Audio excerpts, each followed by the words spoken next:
एक विचार करा, एखादं मंदिर विटा दगडांनी बांधायचं नाहीये, तर चक्क एका अखंड मोठ्या दगडातून ते कोरून काढायचं. काय भन्नाट कल्पना आहे नाही. आज आपण याच क्रांतिकारी कल्पनेच्या मुळाशी जाणार आहोत.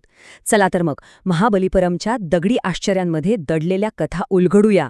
चला तर मग थेट 7व्या शतकात जाऊया. कल्पना करा, बंगालच्या उपसागराच्या किनाऱ्यावर वसलेलं एक गजबजलेलं बंदर शहर, ज्याला तेव्हा मामल्लापुरम म्हणून ओळखलं जायचं.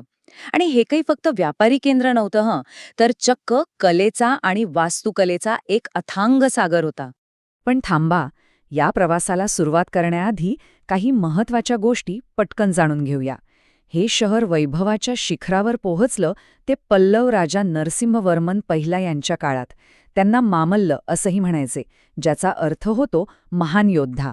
आणि आज आज हे एक युनेस्को जागतिक वारसा स्थळ आहे, जे त्याच्या अद्वितीय कलात्मकतेची साक्ष देतं. तर मग आपल्या या दौऱ्यात आपण काय काय बघणार आहोत? सुरुवात करूया खडकातून कोरलेल्या रथांपासून. त्यानंतर बघू डोंगराच्या आत लपलेली मंदिरं, मग उघड्या खडकावर कोरलेली भव्य शिल्प आणि समुद्रकाठचं ते प्रसिद्ध मंदिर. आणि हो, सगळ्यात शेवटी आपण पल्लवांच्या या दगडी वारशाचं महत्त्वही समजून घेऊ. चला तर मग, तयार व्हा. चला, आपल्या दौऱ्यातल्या पहिल्या आश्चर्याकडे वळूया, पंचरथ. पण हे काही साधेसुधे रथ नाहीत. ही तर दगडातून कोरलेली महाकाय वास्तुशिल्प आहेत, जी दिसतात मंदिरांसारखी आणि उभी आहेत रथांसारखी. बरं, यांना पाहिल्यावर मनात पहिला प्रश्न येतोच की हे नक्की आहे तरी काय? हे मंदिरं आहेत की रथांच्या प्रतिकृती? चला, यामागचं रहस्य काय आहे ते जाणून घेऊया. याचं उत्तर खरंच थक्क करणारं आहे.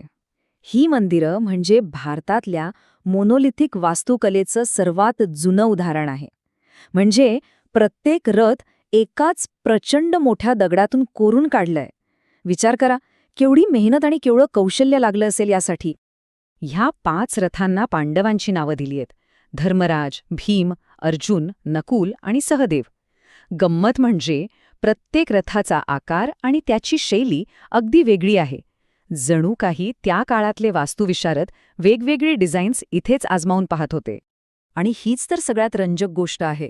या रथांकडे एक प्रकारे दगडातली प्रयोगशाळा म्हणून बघू शकता. असं म्हणतात की द्रविडियन मंदिर वास्तुकलेच्या भव्य भविष्याची पायाभरणी इथेच झाली.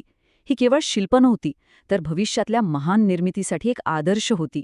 चला, आता या मोकळ्या रथांपासून थोडं पुढे जाऊया आणि बघूया की जेव्हा एखादं मंदिर थेट डोंगरातच कोरलं जातं, तेव्हा काय घडतं.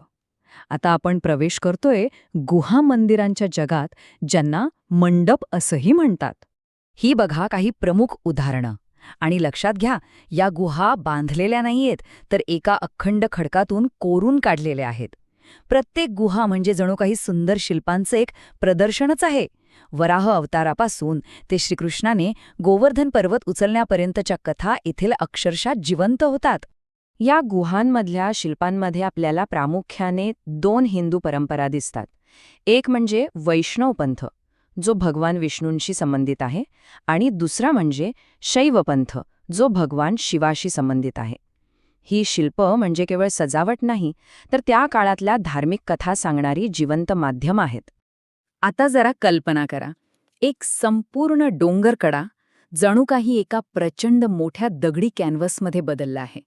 आपला पुढचा थांबा आहे महाबलीपुरममधली सर्वात भव्य आणि विस्मयकारक कलाकृती, म्हणजे उघड्यावरची ही खडक शिल्प.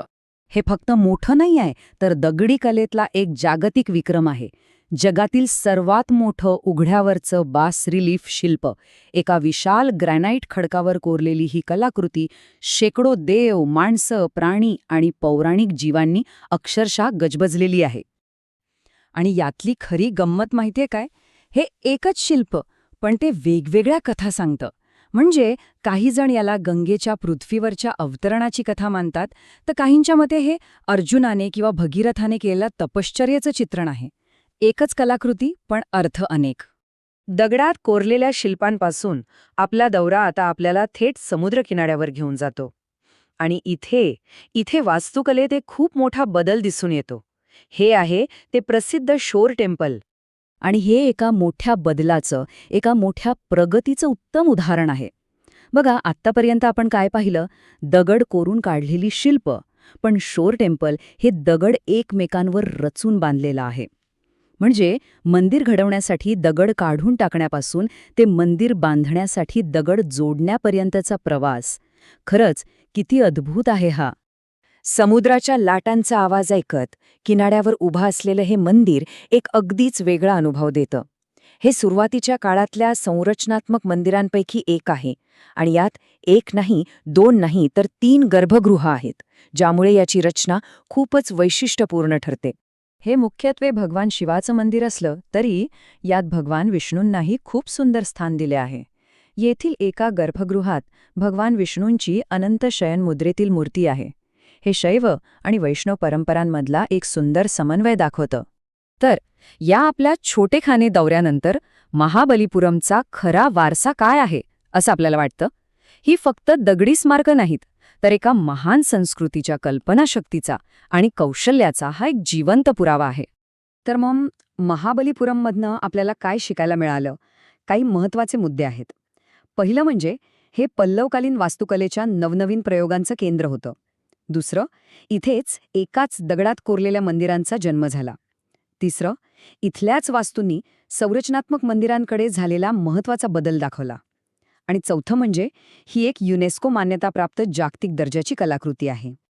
खरं तर हे एकच वाक्य या अविश्वसनीय जागेचं सार अगदी अचूकपणे सांगतं.